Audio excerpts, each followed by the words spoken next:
Yes, good evening everyone.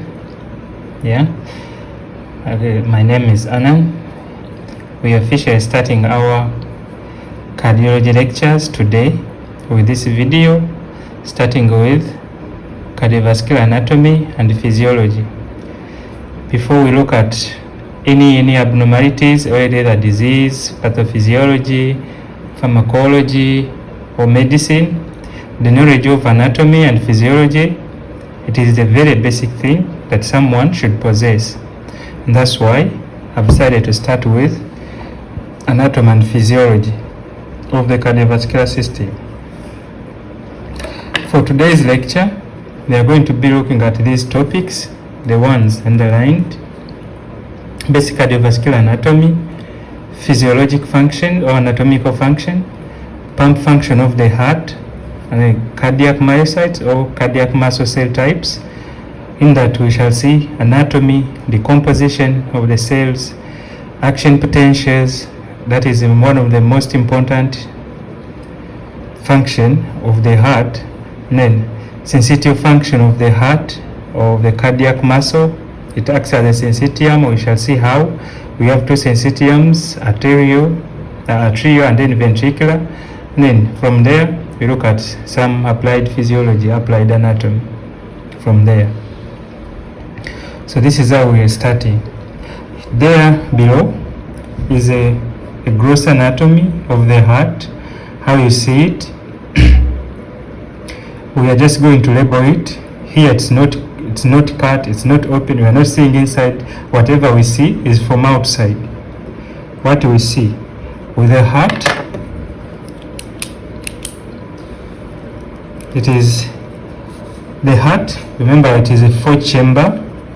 We have two atria and two ventricle. It can be divided from the middle,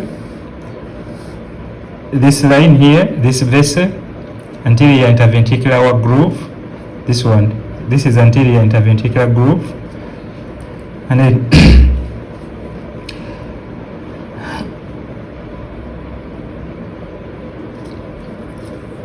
so we are dividing it in two halves, left side and then the right side. The left side we are going to have the left chambers, and then the right side we shall have the right chambers. Whatever we see here, it has great vessels that are supposed to leave the heart, taking blood to where it is supposed to go. One of them is the pulmonary artery, another one is the aorta. We have two circulations here, the systemic circulation and then pulmonary circulation. The systemic circulation is carrying oxygenated blood from the heart to other parts of the body. And then pulmonary circulation, it also carries blood from the heart, deoxygenated, and then to lungs to pick oxygen. Then how does blood get back to the heart? Is through the venous system. We have the arterial system and then the venous system. The arterial system is the one that arises from the aorta, and then the venous system is the one that arises from the vena cava. We've been learning that the largest artery in the body is the aorta, and then the largest vein in the body is the vena cava. So the vena cava has two parts, superior vena cava and inferior vena cava. The superior vena cava is carrying deoxygenated blood from the upper half of the body and then returning it to the heart. And then the inferior vena cava is carrying deoxygenated blood from the lower half of the body back to the heart. And now from there, blood will be carried through the pulmonary artery to go to the lungs to pick oxygen, and then back from pulmonary artery to the left side through the pulmonary veins. So the right side is handling deoxygenated blood, and then the left side is handling oxygenated blood. So we can label now. This is the superior vena cava. These are the right pulmonary veins.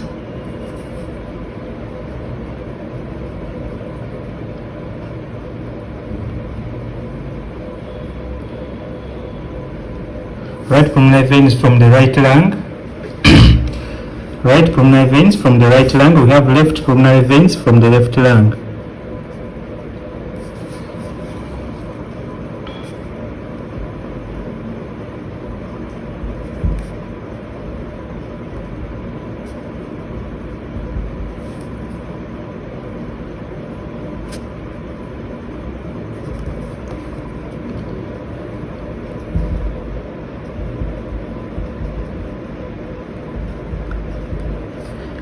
Then these two, they are bringing blood. This one is again is the inferior vena cava. Sorry.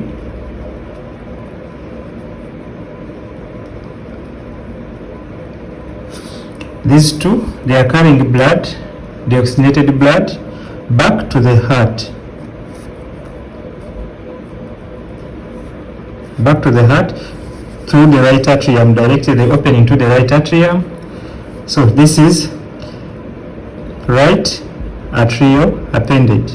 The right atrium is behind. Whatever we see here is the appendage, right atrial appendage. That's how we call it, or right auricle. If you don't call it right atrial appendage, then it's right auricle. The left side, whatever we're seeing, is not left atrium, but it is left atrial. So we have some cough. Appendage. You'll bear with me. So this is a left pulmonary artery.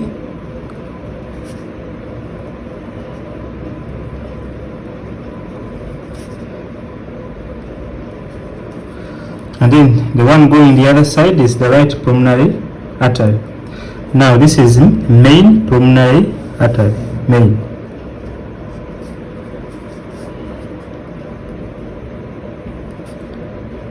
Pulmonary artery. I'm writing it as PA, pulmonary artery. Now we have the aorta here. This is the aortic arch, and whatever the branches which are going through are away from it. It has three branches, aortic arch.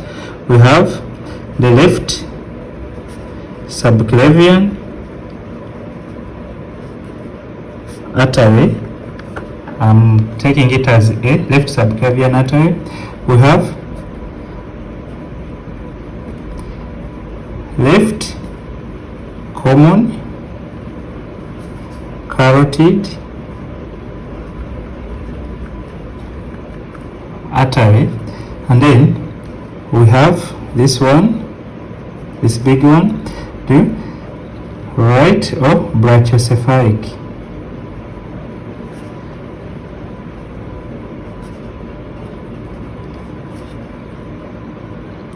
Trunk. It is a trunk because it is going to divide into, it is a trunk because it will divide into the right subclavian. From here it will go right subclavian and then right common carotid. So we have named a great vessel. There is a structure here, very important in fetal life, or in fetal life. So it is called ligamentum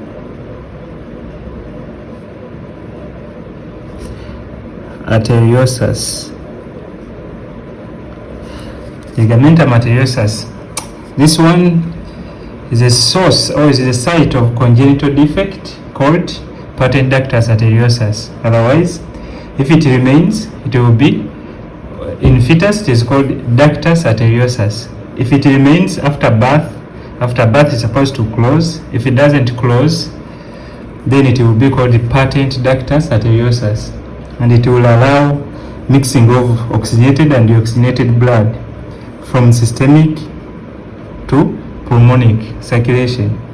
So if it is open after birth, blood will be coming from the aorta and then going into it, and then to the pulmonary artery. Then if it closes, a small tissue will remain called ligamentum arteriosum or arteriosus. It is holding the two arteries together. So this is aorta, That is aorta. This is the aortic arch with 3 branches. So whatever is remaining is this is majorly the left ventricle.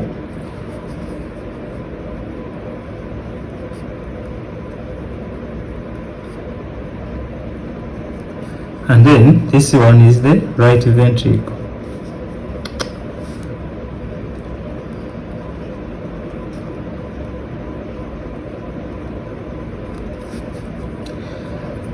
So the heart, we said whatever we see, this one is from, this pulmonary artery is from right ventricle, that's why you see it here. So blood will come just going out. And then aorta is from LV, right, left ventricle. So the blood will go from this side to the other side. From this side to the other side, blood will go into aorta and then do what? Exit. Still, on the surface of the heart, this is what we see. We are seeing many grooves. The right atrioventricular groove and the left atrioventricular groove. What we see, the heart is 3D, this is 2D. This is the right atrioventricular groove, and then this is the left atrioventricular groove. All these ones, they are landmarks, they have structures passing through. The right atrioventricular groove,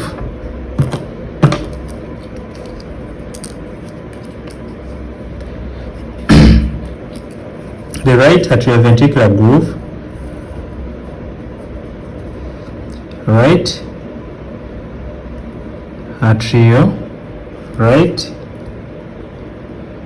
atrioventricular groove, and then this is anterior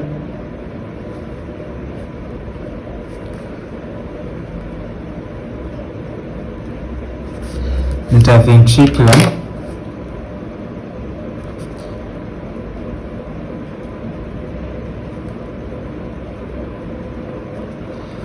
and then the left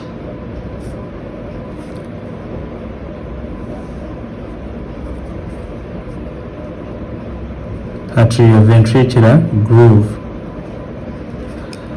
So we have structures passing through. One of them, these are coronary arteries.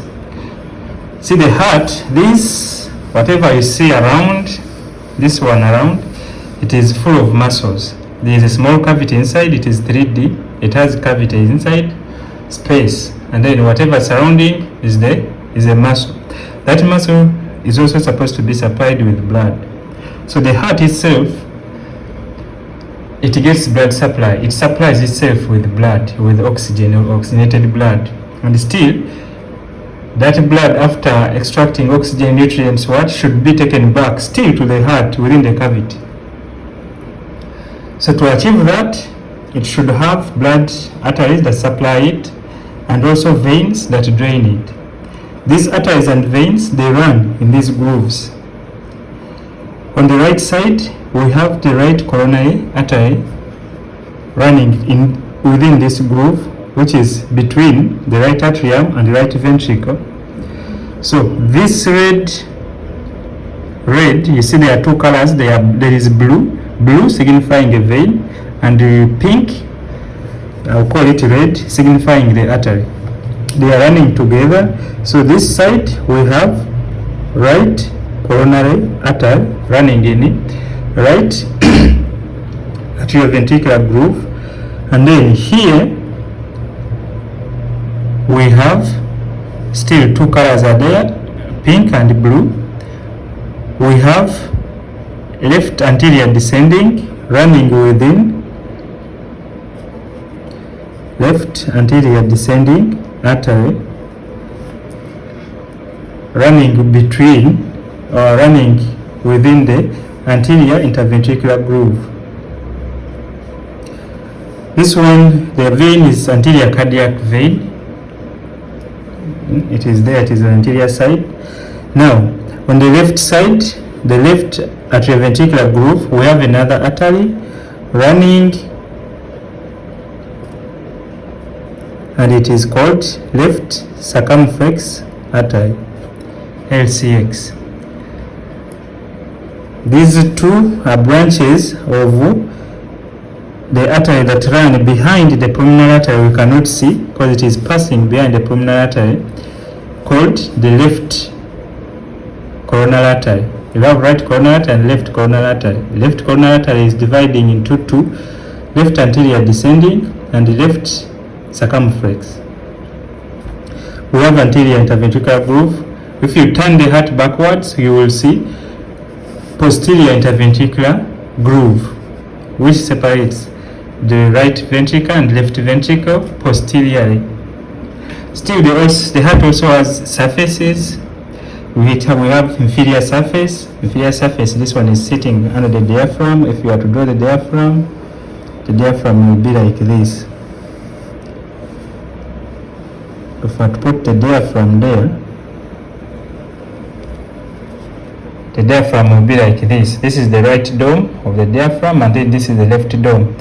The inferior surface of the heart is seated on the diaphragm. We have the anterior,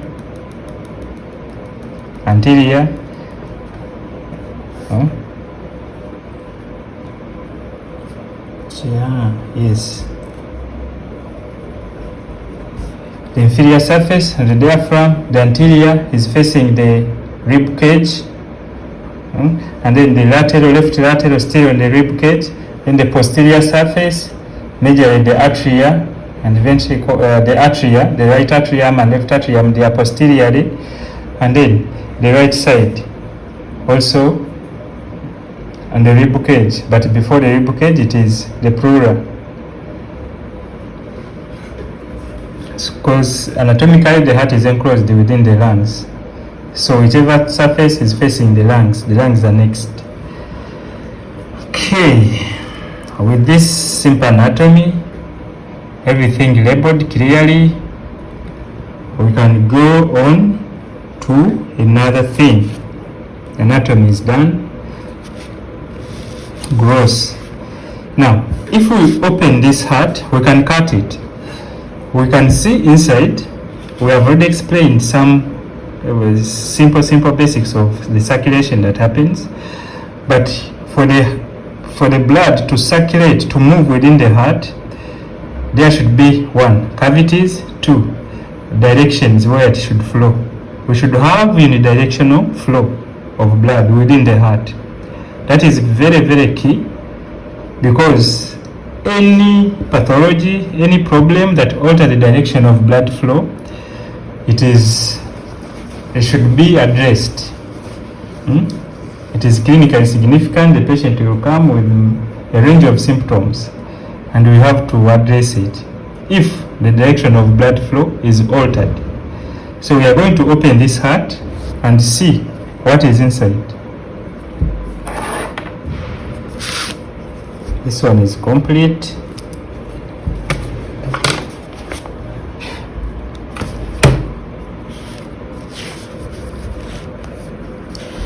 We are opening this heart, and this is whatever we see when we open inside. We have removed the right atrial appendage and left atrial appendage, and the great vessels, they are also dissected midway, so we can see whatever is inside. We said this blood is coming from inferior vena cava, and then this one is coming through the superior vena cava, upper half of the body, lower half of the body. This is the right atrium. Now we can see it. Right atrium. We have the tricuspid valve here. This is the pulmonary artery. We said from the right ventricle. This is right ventricle. Blood is coming from here. From here, it will enter the tricuspid valve and then move into the RV. From the RV, blood should go through the pulmonary artery, PA, and then to the lungs. If I can draw the lungs here,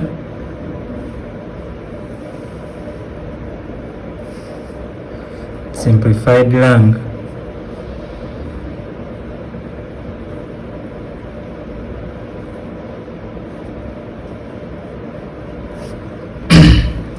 So from here, blood will go either direction, and then till when it reaches the lungs to pick oxygen. Now from there, it will come from the lungs. After picking oxygen, there's a lot of capillaries there. It will enter the left atrium. This is left atrium through the pulmonary veins. Now from left atrium it will cross the mitral valve and then enter the left ventricle. From left ventricle, this is the left side now, it will go, this is pulmonary valve, and then this is aortic valve. It will go across the aortic valve,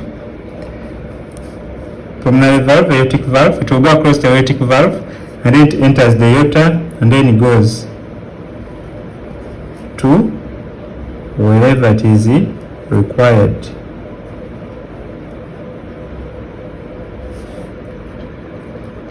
So two circulations are there, systemic circulation and pulmonic circulation. The right side is handling the oxygenated blood, and then the left side is handling oxygenated blood. So 4 chambers, we have seen them: the right atrium, left atrium, right ventricle, left ventricle. The other time I was saying it cuts across, there is some line that divides the atria from ventricles. That line is there, and it is a fibrous tissue.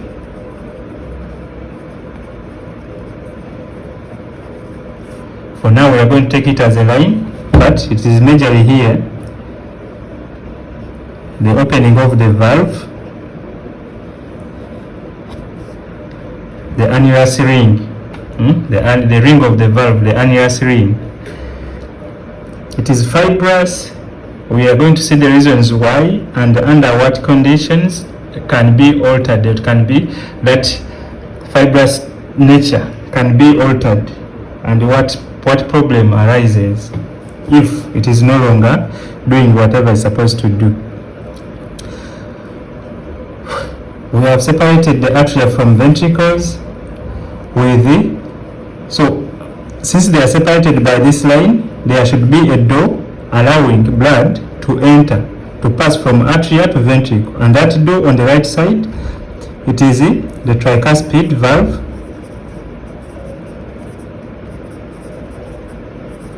Tricuspid because it has 3 cusps.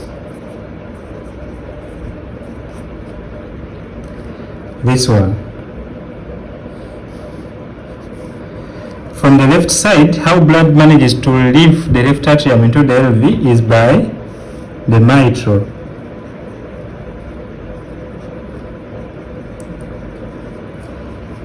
Mitral valve or bicuspid valve. This is a mitral valve. Why? It has 2 cusps.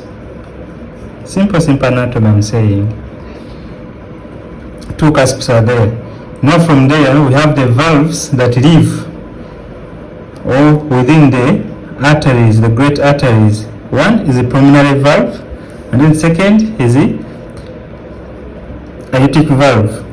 Those are AV valves, these atrioventricular valves, these ones. 2 atrioventricular valves are tricuspid valve, mitral valve, and then valves associated with great arteries, aortic valve for aorta, and then tricuspid valve, pulmonary valve, for pulmonary artery. What is the function of the valve? The valves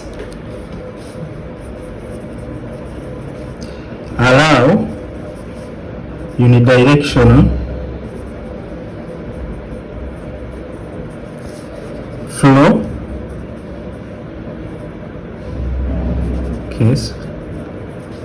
of blood. Unidirectional flow of blood. The valves allow, that is their function, to allow unidirectional flow. If the valve is diseased, for example, regurgitation,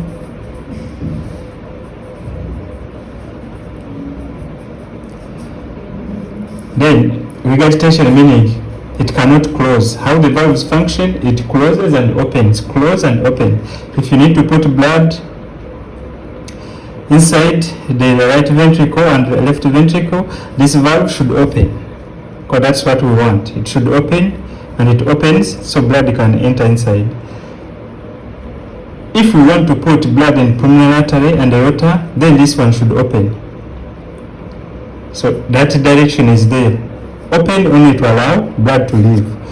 Open only to allow blood to enter. So if this one is pushing, if the ventricles are pushing, we should not have blood going back this side. That one should not happen, because those are bidirectional now. If it crosses from this side to this side, it will be bidirectional. We don't want that. So whatever we want is to close it. It should close. If these ones are pushing blood forward through the arteries, then this one should close so that blood doesn't go back to the atria. So in regurgitation, they do not close.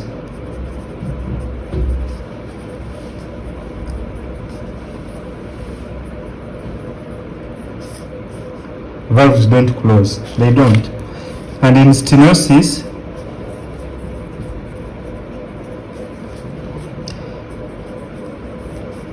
they don't open properly. If they don't close, then regurgitation. If they don't open properly, it is stenosis. So if they don't open properly, it will be difficult for blood to pass down to where it's supposed to go in the ventricles. It will be hard, or it will be hard for blood to leave the ventricles. The atrioventricular groove, the atrioventricular rim, or the AV valve rings. In this one, in these rings, they are fibrous. The reason being to prevent passage of impulses just anyhow to go to the ventricles. If it happens that the impulses can pass from the atria directly to the ventricles, that one is so bad, it will cause pre-excitation. We don't want that. So this ring should be there. Otherwise, there is a specialized conduction system or tissue that is supposed to handle the impulses, generation and conduction. So next thing, we are going deep. This cut section, this is myocardium. We are talking about pumping, but whatever is pumping is the myocardium, is the one that contracts. Whenever it contracts, then blood can leave the heart to go where it's supposed to go. Without this myocardium, then contraction cannot happen and blood will never leave the heart. Or if this muscle is dead, if this myocardium is dead, the heart muscle is called myocardium. If it is dead, then contraction will never happen and blood will never leave the heart. So the next thing, we are going to look at this myocardium and how it manages to contract. Yeah? We are looking at the structure of the myocardia, the function.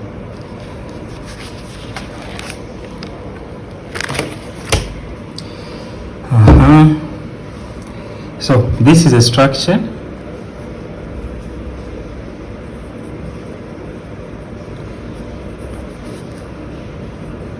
Cardiac muscle. This is the structure of cardiac muscle.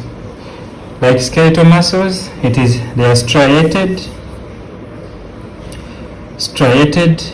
these ones, and then they are interconnected with the intercalated discs. These black lines, the black lines are intercalated discs.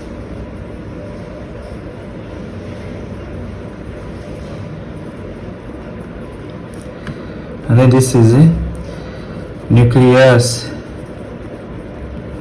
and then fiber. This is gross. This is membrane here, or sarcolemma.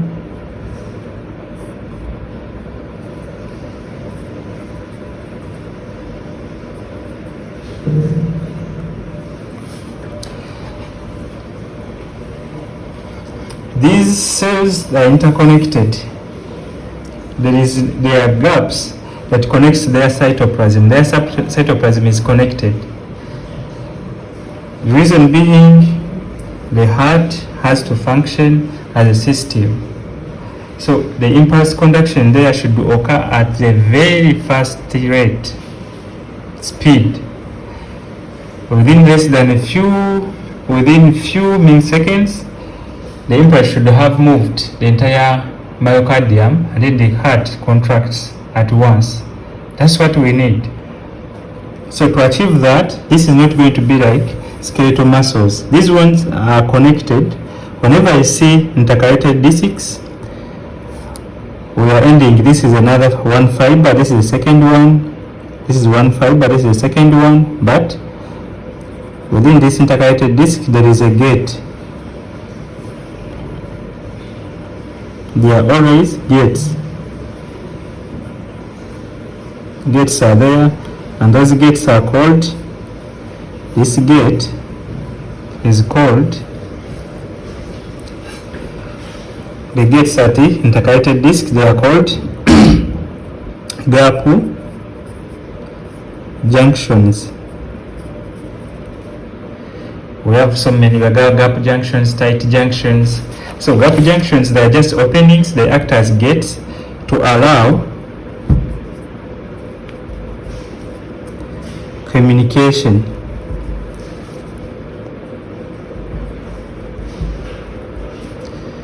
between cytoplasm of different fibers. So this communication allows faster passage of ions from one cell to another. If that communication is, those ions there for depolarization, then impulse conduction from one cell to another. That one you should remember, gap junctions, they are there. So if we open deep, one fiber here, we are going to zoom it.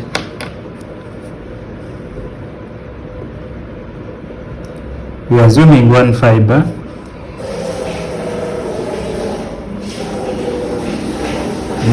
This part here, we are cutting it, and this is what we are going to see. We are going to look up to see inside whatever is there. So what is inside the cell membrane or the myocardial fiber? Whatever is inside, this is the cell membrane or sarcolemma. This is T-tubule. This, an invagination of the sarcolemma deep into the myocyte. An invagination of, like, the sarcolemma dips inside the myocyte, so it will be called a T-tubule. T-tubule. Why does it dip inside? Why does it enter inside? Still to allow for faster conduction of impulses and also to communicate freely from the, see, this is the exterior of the cell, extracellular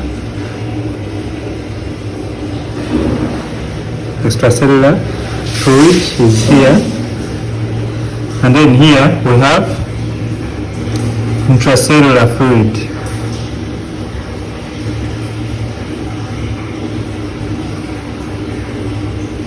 This is exterior, this is interior, inside the cell. So this T-tubule, whatever we have here is the side or the exterior or extracellular fluid, and there is a gate that allows the communication between intracellular fluid and extracellular fluid. There is this gate. And this gate, it has a name, dihydropyridine receptor. This is a receptor called dihydropyridine receptor. It acts as a gate to allow communication between the extracellular fluid and intracellular fluid. Whatever we have here is the endoplasmic reticulum.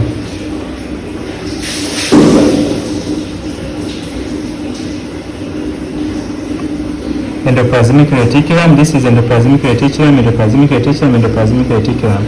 Any other things we can have inside the cell, we can have mitochondria, as usual, all cells. We can have enzymes.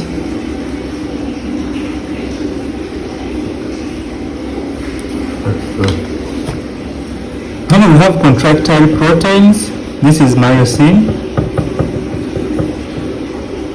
Contractile protein. This is the myosin head.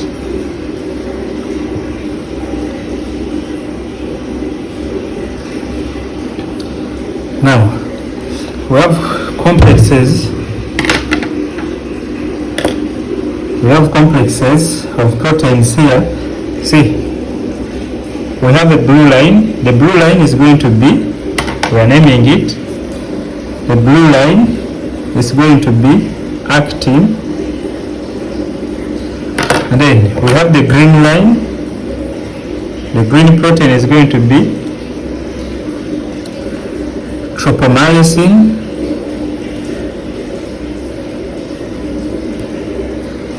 These are contractile proteins.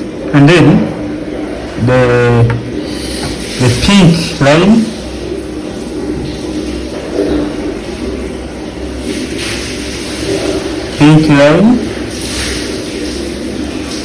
is going to be troponin.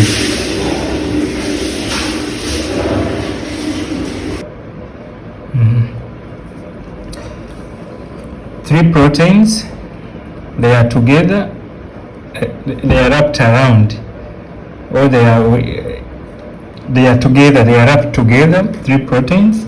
We have said these are contractile proteins. Contractile proteins found in cardiac muscles are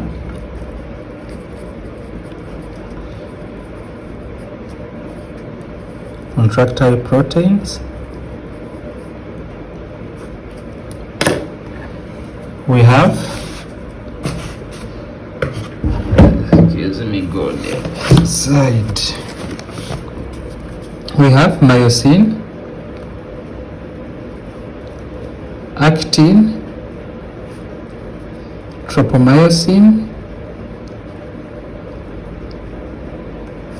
and the troponin. These are the contractile proteins found in cardiac muscle. Actin, myosin, tropomyosin, and troponin. Other proteins, they are structural proteins. I'm just reminding you, they are structural protein like desmin,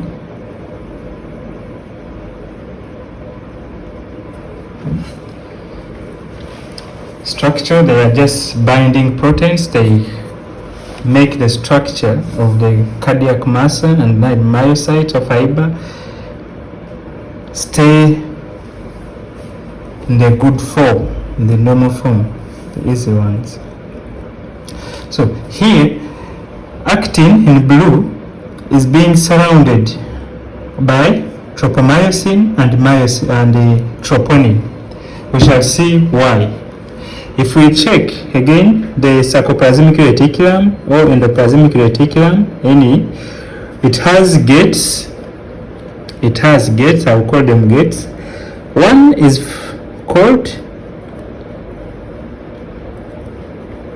ranodine receptor,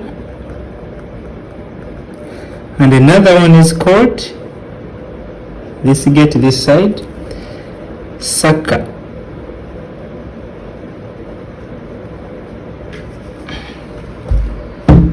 Receptor. It's not a receptor, it's a gate. So these ones, they will perform different functions. We shall see that one if we come to action potential and the contractile process. We shall get back to this. So this is the arrangement of a cardiac muscle, both inside and the outside. So if we check our list, we have finished cardiac myocyte components, we have finished action potential, not yet, anatomy finished. So next is the action potential.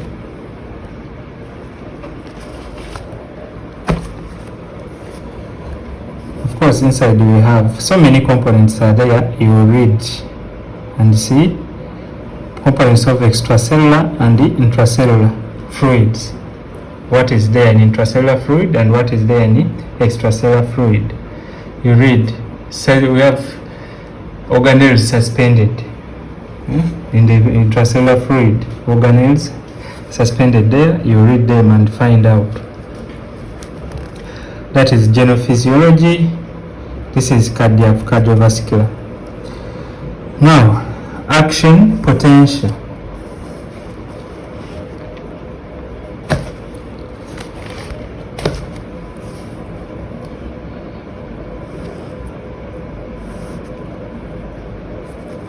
Cardiac action potential.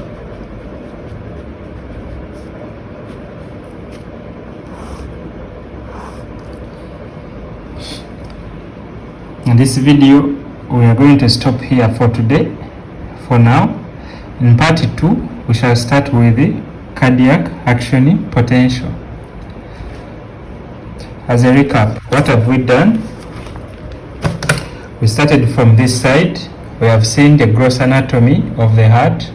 We have labeled everything, different arteries, great vessels that arise, and then great vessels that feed. We have seen coronary arteries or coronary anatomy.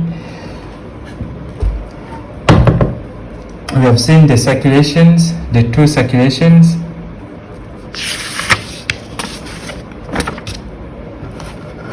We have seen the actual structure of a cardiac myocyte, what it is, what are the components and the labeling. We have seen what is inside and what is outside, what is most important. Well, that's why I drew all these ones. We have seen the different proteins which are there, contractile proteins, the structural proteins. We have not. We shall see the structural proteins when we are dealing with specific functions like diastolic function. We shall see structural components, but for now we are seeing